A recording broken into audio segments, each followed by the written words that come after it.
दिसंबर 1970 की बात है। रोड आइलैंड का एक बेहद पुराना, विशाल और बिल्कुल सुनसान इलाका, जिसे आर्नोल्ड एस्टेट के नाम से जाना जाता था। एक परिवार इस घर में कदम रखता है। बाहर से देखने पर यह बिल्कुल एक आम घर जैसा था, एक नई और खूबसूरत शुरुआत का प्रतीक। लेकिन सच कहूं तो इसके भीतर एक ऐसा खौफनाक इतिहास छिपा था जो किसी की भी रूह कपा दे। आज हम जिस विषय की गहराई में उतरने वाले हैं वो कोई आम कहानी नहीं है। ये उस सच्ची और भयावह घटना का ऐतिहासिक विश्लेषण है जिसने हॉलीवुड की मशहूर फिल्म द कंजूरिंग को जन्म दिया। आखिर उस डरावनी खामोशी से घिरे एस्टेट में ऐसा क्या था जिसने इस परिवार की जिंदगी हमेशा के लिए बदल कर रख दी? चलिए इस रहस्य के पन्नों को एक एक करके पलटते हैं। अब इस कहानी का सबसे अजीब हिस्सा यहीं से शुरू होता है। जब एस्टेट के पुराने मालिक ने पैरन परिवार को चाबियां सौंपी तो उसने एक बहुत ही अजीब और रोंगटे खड़े कर देने वाली चेतावनी दी थी। उसने कहा था, अपने परिवार की खातिर रात में लाइट चालू रखना। ये सोचने वाली बात है कि इतनी खौफनाक चेतावनी मिलने के बाद भी कोई इंसान उस घर को क्यों खरीदेगा? खैर, जवाब बहुत ही सीधा था, पैसा। ये विशाल फार्म हाउस सचमुच मिट्टी के दामों पर मिल रहा था। ये ऐसा सौदा था जिसे छोड़ना परिवार को सही नहीं लगा। चेतावनी को पूरी तरह से नजरअंदाज कर दिया गया और किसी ने ये नहीं सोचा कि अंधेरा होते ही उस घर में कौन जाग उठता था।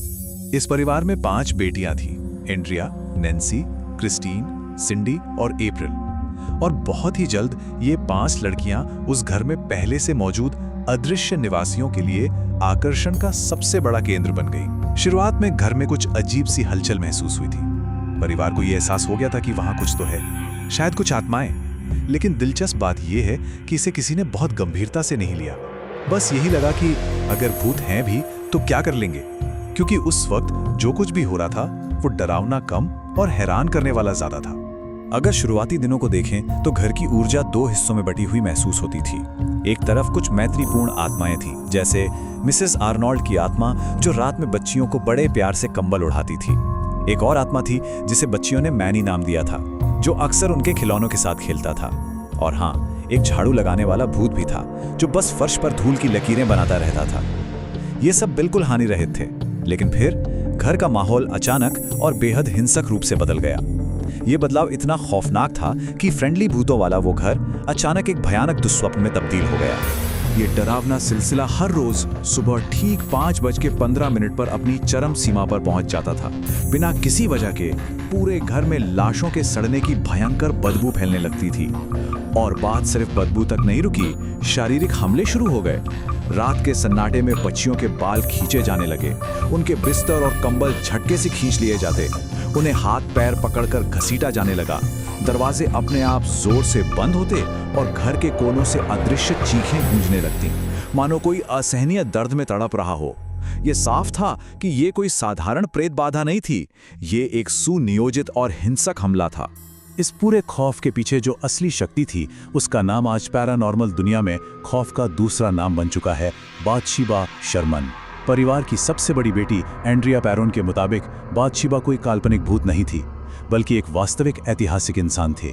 जांचकर्ताओं ने पाया कि बाथशेबा 19वीं सदी की एक महिला थी जिस पर जादू टोने का आरोप लगा था। और सबसे भयानक बात यह थी कि यह डार्क एंटिटी मुख्य रूप से परिवार की मां कैरोलिन पैरोन को निशाना बना रही थी। वो आत्मा कैरोलिन को अपनी जगह का दुश्मन मानती थी और उसे वहां से हटाना चाहती थी। इन हमलों का असर इतना था कि कैरोलिन के शरीर पर जलने और पिटाई के निशान सुबह सुबह साफ देखे जा सकते थे। अब हम इस विश्लेषण के दूसरे चरण में प्रवेश कर रहे हैं, किंवदंती बनाम इतिहास। बाथशेबा असल में थी कौन? एक तरफ वो डरावनी लोक कथा है और दूसरी तरफ वो वास्तविकता जो ऐतिहासिक दस्तावेजों में दबी है। इतिहास के पन्नों को पलटें तो ये कहानी 1818 में बाथशेबा के जन्म से शुरू होती है।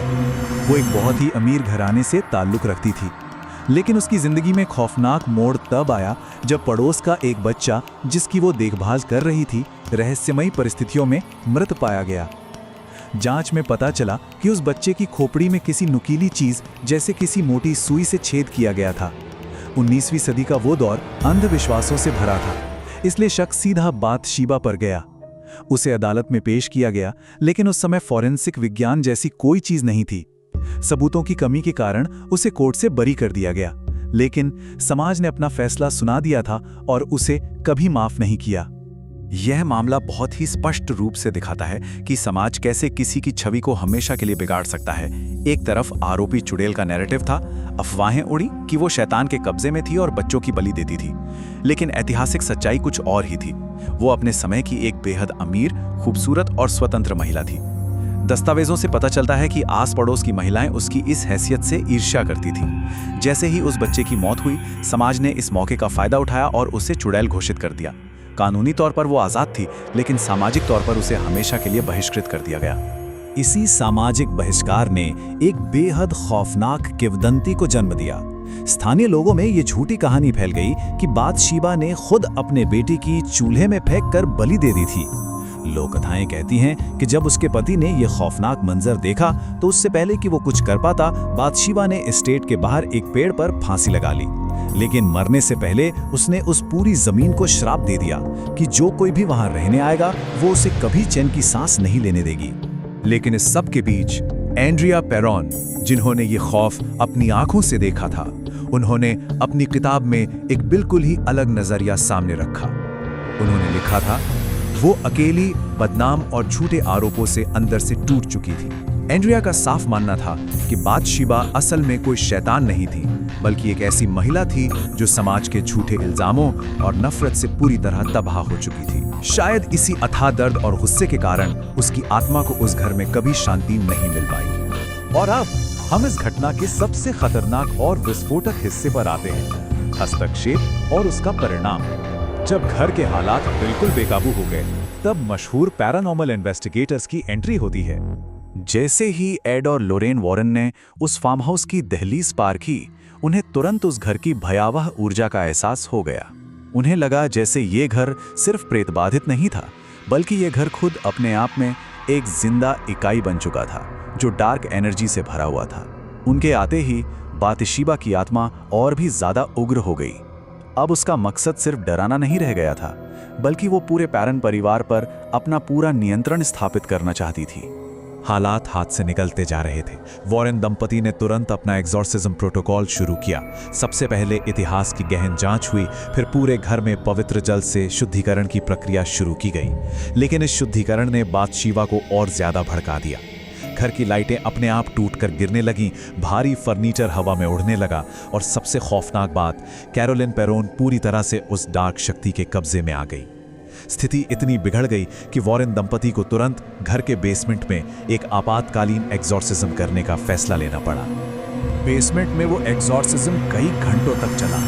उस दौरान एक ऐसा रोंगटे खड़े कर देने वाला पल आया जब लोरेन ने कैरोलिन के सामने बाइबल खोली। अचानक कैरोलिन की आंखें पलट गईं, उसकी आवाज पूरी तरह से बदल गई और एक बेहद भारी, डरावनी आवाज में उसने चीख कर कहा, "ये मेरा घर है।" आवाज कैरोलिन की थी, लेकिन वो लहजा और शब्द स्पष्ट रूप से बाथशेबा के थे। ऐसा लग रहा था मानो बाथशेबा सीधे उसके गले से बात कर रही हो। उस रात के बाद कैरोलिन शांत तो हो गई, लेकिन एंड्रिया की किताब बताती है कि बाथशेबा ने असल में कभी भी उस घर या कैरोलिन को पूरी तरह से नहीं छोड़ा था। अब इस ऐतिहासिक कहानी में एक बहुत ही निष्पक्ष और चौंकाने वाला मोड़ आता है। पेरॉन परिवार के घर छोड़ने के बाद नॉर्मा सटक्लिफ नाम की एक महिला ने इस एस्टेट को खरीदा। उन्होंने वॉरेन दंपति के दावों पर पूरी तरह से संदेह जताया।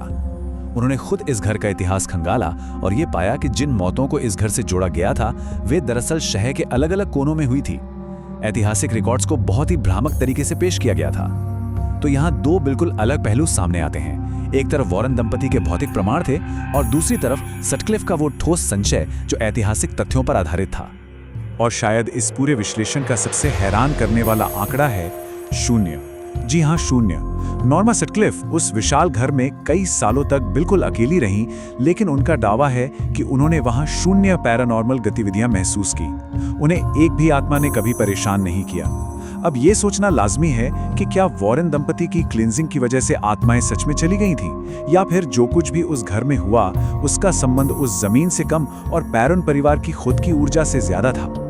और अंततः ये सारी जानकारी हमें इसी अंतिम प्रश्न पर लाकर खड़ी कर देती है, क्या आर्नोल्ड एस्टेट सचमुच डार्क एनर्जी और बुरी शक्तियों का केंद्र था, या ये केवल एक समाज द्वारा सताई गई महिला की दुखद कथा और इंसानी डर का मिला-जुला रूप था?